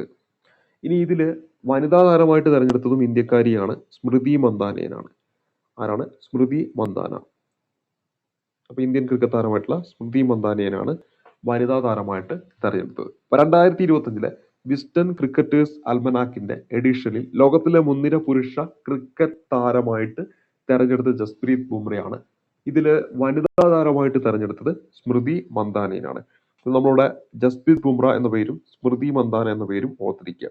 2025 വിസ്ഡൻ ക്രിക്കറ്റേഴ്സ് അൽമനാക്കിന്റെ എഡിഷനിൽ ലോകത്തിലെ മുൻനിര പുരുഷ ക്രിക്കറ്റ് താരമായി തെരഞ്ഞെടുത്ത ജസ്പ്രീത് ബുംറേനെയും സ്മൃതി മന്ദാനേനെയുമാണ്. ജസ്പ്രീത് ബുംറേനെയും സ്മൃതി മന്ദാനേനെയുമാണ്. 2025 വിസ്ഡൻ ക്രിക്കറ്റേഴ്സ് അൽമനാക്കിന്റെ എഡിഷനിൽ ലോകത്തിലെ മുൻനിര പുരുഷ ക്രിക്കറ്റ് താരമായി തെരഞ്ഞെടുക്കപ്പെട്ടത് 1 ജസ്പ്രീത് ബുംറ, 2 സ്മൃതി മന്ദാന. അടുത്ത ചോദ്യം, ദക്ഷിണേന്ത്യയിൽ ബോക്സ് ഗർഡർ മാതൃകയിൽ നിർമ്മിക്കുന്ന ആദ്യത്തെ ഒറ്റത്തൂൺ മേൽപ്പാലം സ്ഥിതി ചെയ്യുന്നത് എവിടാന്ന് ചോദിച്ചാൽ ഉത്തരമായിട്ട് വരേണ്ടത് കാസർഗോഡാണ്. ഉത്തരമായിട്ട് വരേണ്ടത് കാസർഗോഡ് എന്നാണ്. അപ്പൊ നമ്മളോട് പരിചയപ്പെട്ടത് ദക്ഷിണേന്ത്യയിലെ ബോക്സ് ഗർഡർ മാതൃകയിൽ നിർമ്മിക്കുന്ന ആദ്യത്തെ ഒറ്റത്തൂൺ മേൽപ്പാലം കാസർഗോഡാണ് സ്ഥിതി ചെയ്യുന്നത്. ദക്ഷിണേന്ത്യയിൽ ബോക്സ് ഗർഡർ മാതൃകയിൽ നിർമ്മിക്കുന്ന ആദ്യത്തെ ഒറ്റത്തൂൺ മേൽപ്പാലം സ്ഥിതി ചെയ്യുന്നത് കാസർഗോഡാണ്. ദക്ഷിണേന്ത്യയിൽ ബോക്സ് ഗർഡർ മാതൃകയിൽ നിർമ്മിക്കുന്ന ആദ്യത്തെ ഒറ്റത്തൂൺ മേൽപ്പാലം എവിടെയാണ്? കാസർഗോഡാണെന്ന കാര്യം ഓർത്തിരിക്കുക. ഇനി അടുത്ത നമ്മൾ പരിചയപ്പെടാൻ പോകുന്നത് ദീപ്തി ബ്രെയിൻ സാക്ഷരതാ പദ്ധതിയാണ്. ദീപ്തി ബ്രെയിൻ സാക്ഷരതാ പദ്ധതി. ദീപ്തി ബ്രെയിൻ സാക്ഷരതാ പദ്ധതി കാഴ്ച പരിമിതി നേരിടുന്നവരെ അക്ഷര ലോകത്തേക്ക് എത്തിക്കുന്നതിന് വേണ്ടി സംസ്ഥാന സാക്ഷരതാ മിഷൻ, തദ്ദേശ സ്വയംഭരണ സ്ഥാപനങ്ങളൊക്കെ ആയിട്ട് ചേർന്നിട്ട് നടപ്പിലാക്കുന്ന പദ്ധതിയാണ് ദീപ്തി ബ്രെയിൻ സാക്ഷരതാ പദ്ധതി എന്ന് പറയുന്നത്. അപ്പൊ ദീപ്തി ബ്രെയിൻ സാക്ഷരതാ പദ്ധതി എന്ന് പറയുന്നത് കാഴ്ച പരിമിതി നേരിടുന്നവരുമായി ബന്ധപ്പെട്ടതാണ്. അപ്പൊ ഈ ഒരു പദ്ധതി എന്ന് പറയുന്നത് കാഴ്ച പരിമിതി നേരിടുന്നവരുമായിട്ട് ബന്ധപ്പെട്ട പദ്ധതിയാണ്. ഇനി എന്താണ് ഇതിലൂടെ ലക്ഷ്യം വെക്കുന്നത് വെച്ചാൽ ഈ കാഴ്ച പരിമിതി നേരിടുന്നവരെ അക്ഷര ലോകത്തേക്ക് എത്തിക്കുക. അക്ഷര ലോകത്തേക്ക് എത്തിക്കുക. അക്ഷര ലോകത്തിലേക്ക് എത്തിക്കുക. അപ്പൊ ഇവിടെ നമ്മൾ പരിചയപ്പെട്ട എന്താണ്? കാഴ്ച പരിമിതി നേരിടുന്നവരെ അക്ഷര ലോകത്തേക്ക് എത്തിക്കുക. ഈ ഒരു ലക്ഷ്യത്തില് നമ്മുടെ സംസ്ഥാന സാക്ഷരതാ മിഷനും ആരൊക്കെ ചേർന്നിട്ടാണ്? സംസ്ഥാന സാക്ഷരതാ മിഷൻ, സംസ്ഥാന സാക്ഷരതാ മിഷൻ, അതേപോലെ തന്നെ തദ്ദേശ സ്വയംഭരണ സ്ഥാപനങ്ങൾ, ലോക്കൽ സെൽഫ് ഗവൺമെന്റ്സ്, ഇവര് രണ്ടുപേരും ചേർന്നിട്ടാണ് നമ്മളിവിടെ പരിചയപ്പെട്ടിരിക്കുന്ന ദീപ്തി ബ്രെയിൻ സാക്ഷരതാ പദ്ധതി നടപ്പിലാക്കുന്നത്. അപ്പൊ എന്താണ് ദീപ്തി ബ്രെയിൻ സാക്ഷരതാ പദ്ധതി എന്ന് പറഞ്ഞാൽ കാഴ്ച പരിമിതി നേരിടുന്നവരെ അക്ഷര ലോകത്തേക്ക് എത്തിക്കുന്നതിന് വേണ്ടി സാക്ഷരതാ മിഷൻ, അതേപോലെ തദ്ദേശ സ്വയംഭരണ സ്ഥാപനങ്ങൾ എന്നിവർ ചേർന്ന് നടപ്പിലാക്കുന്ന പദ്ധതിയാണ് ദീപ്തി ബ്രെയിൻ സാക്ഷരതാ പദ്ധതി എന്ന് പറയുന്നത്. ദീപ്തി ബ്രെയിൻ സാക്ഷരതാ പദ്ധതി എന്ന് പറയുന്നത്. അപ്പൊ ദീപ്തി ബ്രെയിൻ സാക്ഷരതാ പദ്ധതി കാഴ്ച പരിമിതി നേടുന്നവരുമായി ബന്ധപ്പെട്ടതാണ്. കാഴ്ച പരിമിതി നേരിടുന്നവരെ അക്ഷര ലോകത്തേക്ക് എത്തിക്കുക എന്ന ലക്ഷ്യത്താൽ സംസ്ഥാനത്തെ സാക്ഷരതാ മിഷനും LSGS, അതായത് നമ്മുടെ തദ്ദേശ സ്വയംഭരണ സ്ഥാപനങ്ങളും ചേർന്ന് നടപ്പിലാക്കുന്ന പദ്ധതിയാണ് ദീപ്തി ബ്രെയിൻ സാക്ഷരതാ പദ്ധതി. ദീപ്തി ബ്രെയിൻ സാക്ഷരതാ പദ്ധതി. അപ്പൊ എന്താണ് ദീപ്തി ബ്രെയിൻ സാക്ഷരതാ പദ്ധതി എന്ന് ചോദിച്ചാൽ കാഴ്ച പരിമിതി നേടുന്നവരെ അക്ഷര ലോകത്തേക്ക് എത്തിക്കുന്നതിന് വേണ്ടി സംസ്ഥാന സാക്ഷരതാ മിഷനും അതേപോലെ തന്നെ തദ്ദേശ സ്വയംഭരണ സ്ഥാപനങ്ങളുമായി ചേർന്ന് നടപ്പിലാക്കുന്ന പദ്ധതിയാണ് ദീപ്തി ബ്രെയിൻ സാക്ഷരതാ പദ്ധതി. ഇനി അടുത്ത നമ്മൾ പറയാൻ പോകുന്നത് ലോക പുസ്തക ദിനം എന്നാന്ന് വെച്ചാൽ, ലോക പുസ്തക ദിനം എന്നാന്ന് ചോദിച്ചാൽ, ലോക പുസ്തക ദിനം എന്നാന്ന് ചോദിച്ചാൽ ഉത്തരമായിട്ട് വരേണ്ടത് ഏപ്രിൽ മാസം 23-ാം തീയതിയാണ്. ഏപ്രിൽ മാസം 23-ാം തീയതിയാണ് ലോക പുസ്തക ദിനമായിട്ട് ആചരിക്കുന്നത്. ലോക പുസ്തക ദിനമായിട്ട് ആചരിക്കുന്നത്. ലോറസ് വേൾഡ് സ്പോർട്സ് അവാർഡ് 2025 2025 പ്രഖ്യാപിച്ച ലോറസ് വേൾഡ് സ്പോർട്സ് അവാർഡ്, അതിൽ sports man of the year ആയിട്ട് തെരഞ്ഞെടുത്തത്, sports man of the year ആയിട്ട് തെരഞ്ഞെടുത്തത്, sports man of the year sports man of the year ആയിട്ട് തെരഞ്ഞെടുത്തത് ആരെയാണെന്ന് ചോദിച്ചാൽ ഉത്തരമായിട്ട് വരുന്ന ഡുപ്ലന്റീസിനെയാണ്. ഡുപ്ലന്റീസിനെയാണ്. മുണ്ടോ ഡുപ്ലന്റീസ് എന്ന പേര് ഓർത്തിരിക്കുക. പോൾ വാൾട്ട് താരമാണ് ഇദ്ദേഹം എന്ന കാര്യം ഓർത്തിരിക്കണം. അപ്പോൾ നമ്മളിവിടെ പരിചയപ്പെട്ടത് sports man of the year ആയിട്ട് തെരഞ്ഞെടുത്ത് മുണ്ടോ ഡുപ്ലന്റീസ് ആണ്. ഇദ്ദേഹം ഏത് രാജ്യക്കാരനാണെന്ന് വെച്ചാൽ സ്വീഡൻ ആണ് ഉത്തരമായിട്ട് വരേണ്ടത്. ഇദ്ദേഹം ഏത് രാജ്യക്കാരനാണ്? സ്വീഡൻ ആണ് ഉത്തരമായിട്ട് വരിക. അതേപോലെ തന്നെ ഇദ്ദേഹം ഏത് കായിക ഇനവുമായി ബന്ധപ്പെട്ടിരിക്കുന്നു വെച്ചാൽ പോൾ വാൾട്ടുമായിട്ട് ബന്ധപ്പെട്ടിരിക്കുന്നു. ഏത് കായിക ഇനവുമായി ബന്ധപ്പെട്ടിരിക്കുന്നു? പോൾ വാൾട്ടുമായിട്ട് ബന്ധപ്പെട്ട വ്യക്തിയാണ്. അപ്പൊ ഇവിടെ പരീക്ഷയ്ക്ക് ചോദിക്കാവുന്ന കുറച്ച് കാര്യങ്ങൾ പരിചയപ്പെട്ടു. Lawrence world sports award 2025 sports മാൻ ആയിട്ട് തെരഞ്ഞെടുത്തത് മുണ്ടോ ഡുപ്ലന്റീസിനെയാണ്. ഡുപ്ലന്റീസ് എന്ന് ഓർത്തിരിക്കുക.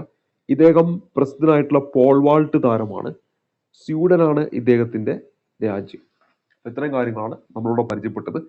Laureus world sports award 2025 Laureus world sports man of the year ആയിട്ട് തെരഞ്ഞെടുത്തത് മുണ്ടോ ഡുപ്ലന്റീസിനെയാണ്. അദ്ദേഹം പ്രസിദ്ധനായിട്ടുള്ള പോൾ വാൾട്ട് താരമാണ്. അദ്ദേഹത്തിന്റെ രാജ്യം സ്വീഡനാണ്. ഇനി നമ്മൾ അടുത്തായിട്ട് നമ്മൾ പഠിക്കാനായിട്ട് പോകുന്നത് sports woman of the year പുരസ്കാരം. ഇത് ലഭിച്ചത് ആർക്കെന്നാണ് നമ്മൾ ഇനി അറിഞ്ഞിരിക്കുന്നത്. അപ്പോൾ നമ്മൾ ഇനി പഠിക്കുന്നത് സ്പോർട്സ് വുമൺ പുരസ്കാരം. സ്പോർട്സ് വുമൺ പുരസ്കാരം ലഭിച്ചത് ആർക്കെന്നാണ് നമ്മൾ ഇനി പഠിക്കുന്നത്. സ്പോർട്സ് വുമൺ പുരസ്കാരം.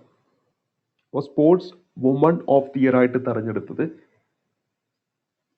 സിമോണ ബൈൽസിനെയാണെന്ന കാര്യം ഓർത്തിരിക്കുക. സിമോണ ബൈൽസിനെയാണ്. അപ്പോൾ ഇവിടെ ഓർക്കുക, നമ്മളിവിടെ പരിചയപ്പെടുന്നത് സ്പോർട്സ് വുമൺ ആയിട്ട് തെരഞ്ഞെടുത്ത ആരെയെന്നാണ്. സിമോണ ബൈൽസിനെയാണ് സ്പോർട്സ് വുമൺ ആയിട്ട് തെരഞ്ഞെടുത്തത്. ഇവര് USA ആണ് ഇവരുടെ രാജ്യം. ഇവർ ഏത് കായിക ഇനവുമായി ബന്ധപ്പെട്ടിരിക്കുന്നത്? ജിംനാസ്റ്റിക്സ് ആണ്. അപ്പോൾ ഇവർ ഏത് കായിക ഇനവുമായി ബന്ധപ്പെട്ടിരിക്കുന്നു? ജിംനാസ്റ്റിക്സുമായിട്ട് ബന്ധപ്പെട്ടിരിക്കുന്നു. അപ്പൊ ജിംനാസ്റ്റിക്സ് താരമാണ് നമ്മളിവിടെ പരിചയപ്പെട്ട സിമോണോ ബൈൽസ് എന്ന കാര്യം ഓർത്തിരിക്കുക. അപ്പൊ നമ്മളിവിടെ പരിചയപ്പെട്ടെന്നാണ് സിമോണോ ബൈൽസ് ആണ് Laureus world sportswoman of the year ആയിട്ട് തെരഞ്ഞെടുക്കപ്പെട്ടിരിക്കുന്നത്. അപ്പൊ ഇവിടെ നമ്മൾ പറഞ്ഞത് Laureus world sports award 2025 sports man of the year Mondo Duplantis. Sweden ആണ് അദ്ദേഹത്തിന്റെ രാജ്യം. പോൾ വാൾട്ട് ആണ് അദ്ദേഹത്തിന്റെ കായിക ഇനം. Sportswoman of the year ആയി തെരഞ്ഞെടുത്തത് സിമോണോ ബൈൽസ് ആണ്. അവർ USA ആണ് സ്വദേശം. ജിംനാസ്റ്റിക്സ് ആണ് അവരുടെ കായിക ഇനം എന്ന കാര്യം കൂടി ഓർത്തിരിക്കുക. ഈ അടുത്തായിട്ട് നമ്മളൊരു ദിനം പരിചയപ്പെടുകയാണ്. നമ്മൾ പരിചയപ്പെടുന്ന ദിനം ലോക ഭൗമദിനം എന്നതാണ്. ലോക ഭൗമദിനം. ലോക ഭൗമദിനം എന്നു വെച്ചാൽ വേൾഡ് എർത്ത് ഡേ എന്നാന്ന് വെച്ചാൽ ഉത്തരമായിട്ട് വരേണ്ടത് ഏപ്രിൽ മാസം 22-ാം തീയതിയാണ്. ഏപ്രിൽ മാസം 22-ാം തീയതിയാണ്. ഇവിടെ പരീക്ഷയ്ക്ക് ഈ 2025 ലോക ഭൗമദിനത്തിന്റെ തീം ചോദിക്കാം. നമ്മുടെ ഊർജം നമ്മുടെ ഭൂമി എന്നതാണ്. നമ്മുടെ ഊർജം നമ്മുടെ ഭൂമി എന്നതാണ് തീം. എന്നാണ് നമ്മുടെ ഊർജം നമ്മുടെ ഭൂമി എന്നതായിരുന്നു 2025 ഭൗമദിനത്തിന്റെ തീം. അപ്പൊ ലോക ഭൗമദിനം എന്നാന്ന് വെച്ചാൽ ഉത്തരമായിട്ട് വരേണ്ട ഏപ്രിൽ 22 ആണ്. 2025 തീം ചോദിച്ചാൽ നമ്മുടെ ഊർജം നമ്മുടെ ഭൂമി എന്നാണ്. നമ്മുടെ ഊർജം നമ്മുടെ ഭൂമി എന്നാണ്. നമ്മുടെ ഊർജം നമ്മുടെ ഭൂമി എന്നതായിരുന്നു 2025 ഭൗമദിനത്തിന്റെ തീം. അതേപോലെ തന്നെ ഭൗമദിനം എന്താണെന്ന് വെച്ചാൽ ഏപ്രിൽ 22-ാം തീയതിയാണ്. നമ്മളിവിടെ പരിചയപ്പെടാൻ പോകുന്നത് ഒരു ആപ്ലിക്കേഷന്റെ പേരാണ്. അബ്ലോ എന്ന് പറയുന്നതാണ് ആപ്ലിക്കേഷന്റെ പേര്. അപ്പൊ ആപ്ലിക്കേഷന്റെ പേര് അബ്ലോ എന്നാണ്. ആപ്ലിക്കേഷന്റെ പേര് എന്താണ്? അബ്ലോ എന്നാണ്. ഈ ഒരു ആപ്ലിക്കേഷൻ ഇപ്പൊ വാർത്തയിൽ ഇടം പിടിക്കുന്നത് ചൈനീസ് ചാറ്റ് ആപ്പാണ് അബ്ലോ എന്ന് പറയുന്നത്. ഇതെന്താണ്? ഒരു ചൈനീസ് ചാറ്റ് ആപ്പാണ്. ചാറ്റ് ആപ്പാണ് ഈ പറയുന്ന അബ്ലോ എന്ന് പറയുന്നത്. ഈ ഒരു ആപ്ലിക്കേഷനെ ഗൂഗിളിൽ നിന്നും എന്ത് ചെയ്തു? നീക്കം ചെയ്തു. ഈ ഒരു ആപ്ലിക്കേഷനെ ഗൂഗിളിൽ നിന്നും എന്ത് ചെയ്തിട്ടുണ്ട്? നീക്കം ചെയ്തു. ഈ ഒരു ആപ്ലിക്കേഷനെ ഗൂഗിളിൽ നിന്നും നീക്കം ചെയ്തു. ഇതിന് കാരണം എന്ന് പറയുന്നത് നമ്മുടെ ഇന്ത്യയുടെ ഭൂപടം തെറ്റായി ചിത്രീകരിച്ചു എന്നതാണ്. ഇന്ത്യയുടെ ഭൂപടം എന്താണ്? തെറ്റായി ചിത്രീകരിച്ചു എന്ന കാരണത്താലാണ് പ്ലേ സ്റ്റോറിൽ നിന്ന്, ഗൂഗിൾ പ്ലേ സ്റ്റോറിൽ നിന്നും ഈ പറയുന്ന ആപ്പിളിനെ ഈ ഒരു ആപ്പിനെ എന്ത് ചെയ്തിട്ടുണ്ട്, ഇപ്പോൾ നീക്കം ചെയ്തു. അപ്പോൾ ആ ഒരു ആപ്ലിക്കേഷന്റെ പേരാണ് അബ്ലോ എന്ന പേരിൽ അറിയപ്പെടുന്നത്. അപ്പൊ എന്താണ് നമ്മളിവിടെ പരിചയപ്പെട്ട അബ്ലോ ആപ്പുമായി ബന്ധപ്പെട്ടിട്ടുള്ള വാർത്ത? ഇന്ത്യൻ ഭൂപടം തെറ്റായി ചിത്രീകരിച്ചതിനെ തുടർന്ന് പ്ലേ സ്റ്റോറിൽ നിന്നും ഗൂഗിൾ നീക്കം ചെയ്ത ചൈനീസ് ആപ്പാണ് ഏതെന്ന് പറയുന്നത്, അബ്ലോ എന്ന് പറയുന്നത്. ഫ്രാൻസിസ് മാർപ്പാപ്പ അന്തരിച്ച ദിവസം ചിലപ്പോൾ ചോദിക്കാം. 2025 ഏപ്രിൽ മാസം 21 ഭൗമദിനത്തിന്റെ തലേന്നാണ് അദ്ദേഹം അന്തരിച്ചത് എന്ന കാര്യം ഓർത്തിരിക്കുക. ഫ്രാൻസിസ് മാർപ്പാപ്പ അന്തരിച്ചത് 2025 ഏപ്രിൽ 21 നമ്മുടെ 266 മാർപ്പാപ്പയായിരുന്നു. സഭാഭരണത്തിലൊക്കെ വനിതകൾക്ക് പ്രാധാന്യം നൽകിയ മാർപ്പാപ്പ എന്ന നിലയിൽ പ്രസിദ്ധനായിരുന്നു അദ്ദേഹം. അതേപോലെ തന്നെ ട്രാൻസ്ജെൻഡർമാരുടെ ഒക്കെ അവകാശങ്ങൾ അംഗീകരിച്ച മാർപ്പാപ്പ എന്ന രീതിയിൽ അദ്ദേഹം പ്രസിദ്ധനായിരുന്നു. Mother Teresa, Chavara Kuriakose, sister Euphrasia, mother Mariam Thresia, Devasahayam Pillai എന്നിവരൊക്കെ വിശുദ്ധരായിട്ട് പ്രഖ്യാപിച്ച മാർപ്പാപ്പയും ഫ്രാൻസിസ് മാർപ്പാപ്പയാണ്. അപ്പൊ അദ്ദേഹം അന്തരിച്ചത് 2025 ഏപ്രിൽ 21 നമ്മളിനി അടുത്തായിട്ട് നമ്മൾ പരിചയപ്പെടുന്നു സംസ്കൃതി കാ പാഞ്ചോ അധ്യായ്. സംസ്കൃതി കാ പാഞ്ചോ അധ്യായ് എന്താണ്? ഇതൊരു പുസ്തകമാണ്. സംസ്കൃതിക്കോ പാഞ്ചോ അധ്യായം എന്ന് പറയുന്നത് ഒരു പുസ്തകമാണെന്ന കാര്യം ഓർത്തിരിക്കുക. സംസ്കൃതിക്കോ പാഞ്ചോ അധ്യായ് എന്ന് പറയുന്നത് എന്താണ്? ഒരു പുസ്തകമാണ്. സംസ്കൃതിക്ക പാഞ്ചോ അധ്യായ് എന്ന് പറയുന്നത് ഒരു പുസ്തകമാണ്.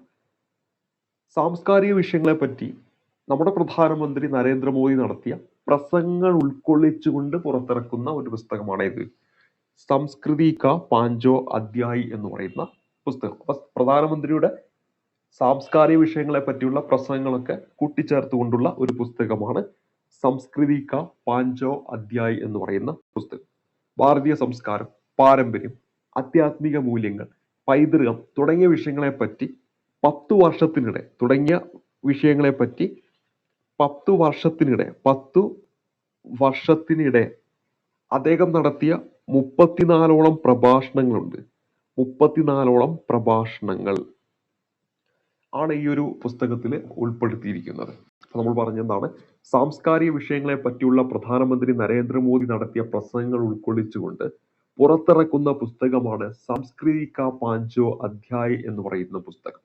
ഭാരതീയ സംസ്കാരം, പാരമ്പര്യം, ആധ്യാത്മിക മൂല്യങ്ങൾ, പൈതൃകം തുടങ്ങിയ വിഷയങ്ങളെ പറ്റി 10 വർഷത്തിനിടെ അദ്ദേഹം നടത്തിയ 34 പ്രഭാഷണമാണ് ഈ പുസ്തകത്തിൽ ഉൾപ്പെടുത്തിയിരിക്കുന്നത്. സംസ്കൃതിക്ക പാഞ്ചോ അധ്യായ് എന്ന പേര് ഓർത്തിരിക്കുക. അടുത്ത ചോദ്യമായിട്ട് നമ്മളിവിടെ പരിചയപ്പെടുത്തുന്നത് 2025 നടന്ന ഏഷ്യൻ അണ്ടർ 19 അത്ലറ്റിക്സിന്റെ വേദി എവിടായിരുന്നു എന്ന് ചോദിക്കാം. ഇവിടെ നമ്മുടെ ഉത്തരമായിട്ട് വരേണ്ടത് സൗദി അറേബ്യയിലെ ദമാമാണ്. സൗദി അറേബ്യയിലെ ദമാമാണെന്ന കാര്യം ഓർത്തിരിക്കുക. സൗദി അറേബ്യയിലെ ദമാമാണെന്ന കാര്യം ഓർത്തിരിക്കുക. അപ്പൊ നമ്മളിവിടെ ചർച്ച ചെയ്തത് 2025 ഏഷ്യൻ അണ്ടർ 19 അത്ലറ്റിക്സ് ചാമ്പ്യൻഷിപ്പിന്റെ വേദി 2025 ഏഷ്യൻ അണ്ടർ 19 അത്ലറ്റിക്സ് ചാമ്പ്യൻഷിപ്പിന്റെ വേദി സൗദി അറേബ്യയിലെ ദമാമാണെന്ന കാര്യം ഓർത്തിരിക്കുക. ഇനി അടുത്തിടെ ഇന്ത്യയിൽ നിന്നും യുനെസ്കോയുടെ മെമ്മറി ഓഫ് വേൾഡ് രജിസ്റ്ററിൽ ഇടം പിടിച്ച 2 കൃതികളുണ്ട്. അതിലൊന്ന് നമ്മുടെ ഭഗവത്ഗീതയും അതുപോലെ നാട്യശാസ്ത്രം. ഈ 2 ഗ്രന്ഥങ്ങളാണെന്ന കാര്യം ഓർത്തിരിക്കുക. അപ്പൊ നമ്മളോട് ചർച്ച ചെയ്യാനായിട്ട് പോകുന്നത് അടുത്തിടെ യുനെസ്കോയുടെ മെമ്മറി ഓഫ് വേൾഡ് രജിസ്റ്ററിൽ ഇടം പിടിച്ച 2 ഗ്രന്ഥങ്ങളുടെ പേര്, ഇന്ത്യയിലെ 2 പ്രധാനപ്പെട്ട ഗ്രന്ഥങ്ങളുടെ പേര് ഓർത്തിരിക്കുക. അതിലൊന്ന് ഭഗവത്ഗീതയാണ്, ഭഗവത് ഗീത. മറ്റൊന്ന് നാട്യശാസ്ത്രമാണ്. ഇപ്പോൾ നമ്മൾ ചർച്ച ചെയ്ത യുനെസ്കോ മെമ്മറി ഓഫ് വേൾഡ് രജിസ്റ്ററിൽ ഇടം പിടിച്ചത് ഭഗവത്ഗീത, നാട്യശാസ്ത്രം. അടുത്തിടെ ഇന്ത്യയിൽ നിന്ന് യുനെസ്കോയുടെ മെമ്മറി ഓഫ് വേൾഡ് രജിസ്റ്ററിൽ ഇടം പിടിച്ചു ഭഗവത്ഗീതയും നാട്യശാസ്ത്രവും. അടുത്തിടെ ഇന്ത്യയിൽ നിന്ന് യുനെസ്കോയുടെ മെമ്മറി ഓഫ് വേൾഡ് രജിസ്റ്ററിൽ ഇടം പിടിച്ചു ഭഗവത്ഗീത, അതുപോലെ തന്നെ നാട്യശാസ്ത്രം. ഈ പേരുകൾ ഓർക്കുക. അപ്പൊ ഇത്രയും കാര്യങ്ങളാണ് ഇന്നത്തെ ഒരു ക്ലാസ്സിൽ ഉൾക്കൊള്ളിച്ചിരിക്കുന്നത്. അപ്പൊ നമ്മുടെ ഏപ്രിൽ മാസം 22 വരെയുള്ള കാര്യങ്ങൾ ഇന്നത്തെ ക്ലാസ്സിൽ നമ്മൾ പഠിച്ചു കഴിഞ്ഞു. അപ്പൊ ഇനി ബാക്കി കാര്യങ്ങൾ നമ്മൾ വരുന്ന ദിവസങ്ങളൊക്കെ ആയിട്ട് പഠിക്കുന്നതായിരിക്കും. അപ്പൊ നല്ല രീതിയിൽ പഠിക്കുക. അത് എഴുതി പഠിച്ചാൽ ഈ ഒരു ഉദ്യോഗം നിങ്ങളുടെ കയ്യിൽ ഉണ്ടായിരിക്കും. അടുത്തൊരു ക്ലാസ് കാണുമായിരിക്കും. നന്ദി, നമസ്കാരം.